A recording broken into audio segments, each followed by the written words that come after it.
भविष्यात पुढे नेमकी आता काय रणनीती केली जाईल, कारण की काँग्रेस आणि आप वेगवेगळी लढली त्याच्यामुळे हा पराभव समोर आलेला आहे असं मला वाटतं. समन्वयाने लढत असणार का भविष्यात आता? एक लक्षात घ्या, राजकारणामध्ये किंवा संसदीय लोकशाहीमध्ये निवडणुका होत असतात. निवडणुकांच्या संदर्भात जय पराजय होत असतात. निवडणुकात हार जीत होत असते. पण गेल्या 10 वर्षामध्ये भारतीय जनता पक्ष निवडणुकीत उतरल्यापासून म्हणजे आताचा भारतीय जनता पक्ष या निवडणुका आणि निवडणूक यंत्रणा ही लोकशाही पद्धतीने तर लढल्या जात नाही, त्या सैतानिक किंवा हैवानी पद्धतीने लढल्या जातात. की आम्हाला जिंकायचंच आहे, आम्हाला हरवायचंच आहे,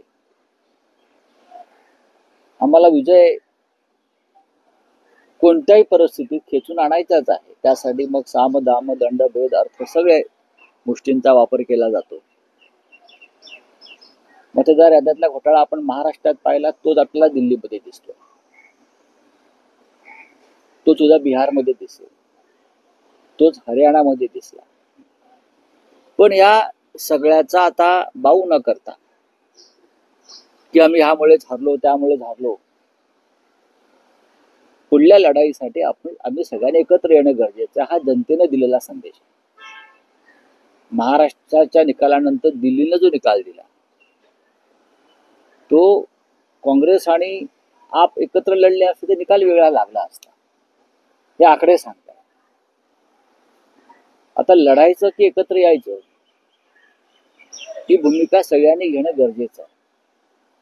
नाहीतर मग जे चाललेलं आहे केंद्रामध्ये किंवा राज्यामध्ये एकतर्फी, त्याला आपण सगळ्यांनी मिळून मान्यता दिली पाहिजे.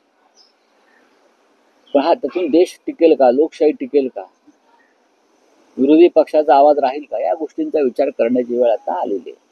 मात्र मोदी म्हणतात की मध्ये जो घोटाळा झाला त्याचा कॅगचा रिपोर्ट पहिल्या विधानसभेत आणणार, आणि अण्णा हजारे म्हणतात की सत्ता डोक्यात गेली तर काय होती आता. मग अण्णा हजारे काय म्हणतात त्याला काय अर्थ राहिलेला नाही. अण्णा अचानक जागे होतात. मोदी काळामध्ये किंवा महाराष्ट्रात इतके घोटाळे झाले, इतका भ्रष्टाचार झाला, इतका अनाचार झाला, लोकशाहीवरती हल्ले झाले, तेव्हा आमचे अण्णा हजारे कधीच त्यांनी हालचाल केली नाही. पण त्यांना दिल्लीतील केजरीवालच्या पराभवाने एक आनंद झालेला आहे. हा दुःखद आहे. त्यांच्या चेहऱ्यावर तुम्ही आनंद पाहिला काल, अत्यानंद होता त्यांच्या चेहऱ्यावर. तो लोकशाहीला मारक आहे. केजरीवाल आणि अण्णा हजारे यांनी एक मोठं आंदोलन उभं केलं होतं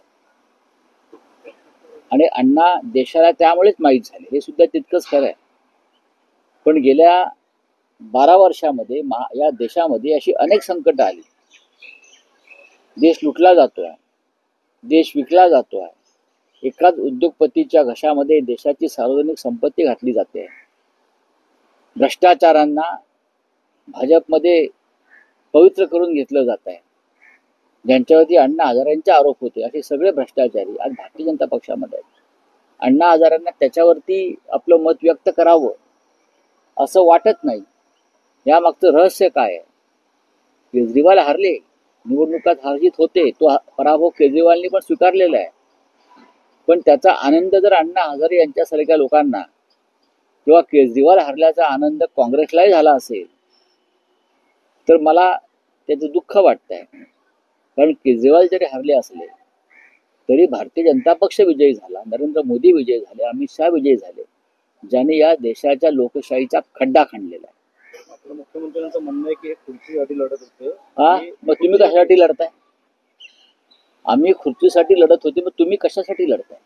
त्याचा खुलासा, तुम्ही जनसेवेसाठी लढताय आणि बाकी सगळे खुर्चीसाठी लढत आहे. हे सरकार महाराष्ट्रातले म्हणजे वेड्यांची जत्रा आहे. मी आधी सांगितलेलं आहे, त्यांना विजयाचा हँगओव्हर झालेला आहे, तो उतरत नाही अजून, अहंकार आहे. निदान देवेंद्र फडणवीस यांनी तरी संयमानं बोललं पाहिजे. या राजकारणामध्ये जे आलेले आहेत निवडणुकीच्या, ते खुर्चीसाठी लढत असतात आणि मुख्यमंत्री पदाची खुर्ची गेल्यावर तुमचा चेहरा कसा काळा ठिक्कर पडला होता आणि तुम्ही कशी निराश होतात ते आम्ही पाहिलं. आणि आताही मुख्यमंत्रीपद मिळालं नाही म्हणून तुमचे एक उपमुख्यमंत्री कसे काळवंडलेल्या तोंडाने फिरतायत, रुसून बसतायत, हे आम्ही पाहतोय. ही खुर्चीची लढाई तुम्ही सुरू केलेली आहे. विरोधी पक्षाचं काम हे जनतेचा आवाज बनवून काम करणं हे आहे. देवेंद्र फडणवीस यांनी काम केलंय. 2019 मध्ये जी निवडणूक झाली त्याच्या आधीच उद्धव ठाकरे यांनी शरद पवारांची हातमोडी केली होती. तर ते असे देखील म्हणतात की बंद दाराची चर्चा झाली होती की मुख्यमंत्री पदासाठी नाही तर उपमुख्यमंत्री पदासाठी झाली होती. अमित शहा देखील बोलले की असं काय ठरलं. अमित शहा काय बोलतात, देवेंद्र फडणवीस काय बोलतायत, आता तुम्ही हे किती वेळा विचारणार. त्याला एक मोठा काळ उलटून गेलेला आहे. जर दिलेला शब्द पाळला असता अमित शहाने, तर मला असं वाटतं ही पुढली सगळी घडामोडी आहेत त्या घडल्या नसत्या 2019ला. आणि देवेंद्र फडणवीस जे बोलत आहेत त्यांनी हॉटेल ब्ल्यू सी मध्ये जी पत्रकार परिषद अमित शहाच्या उपस्थितीत झाली त्यात त्यांचे जे सुरुवातीचे निवेदन आहे ब्ल्यू सी मधलं ते त्या अजूनही यूट्यूबवरती किंवा अन्य माध्यमावरती उपलब्ध आहे. त्यात त्यांनी आपण काय बोललो होतो भारतीय जनता पक्षाच्या किंवा युतीच्या वतीनं ते स्वतःच केलेलं निवेदन स्वतः ऐकावं.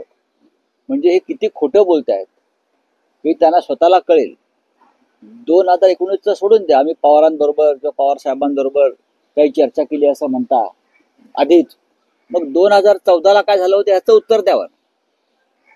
2019 सोडून द्या, 2014 साली काय झालं होतं की ज्याच्यामुळे भारतीय जनता पक्षानं आमच्याशी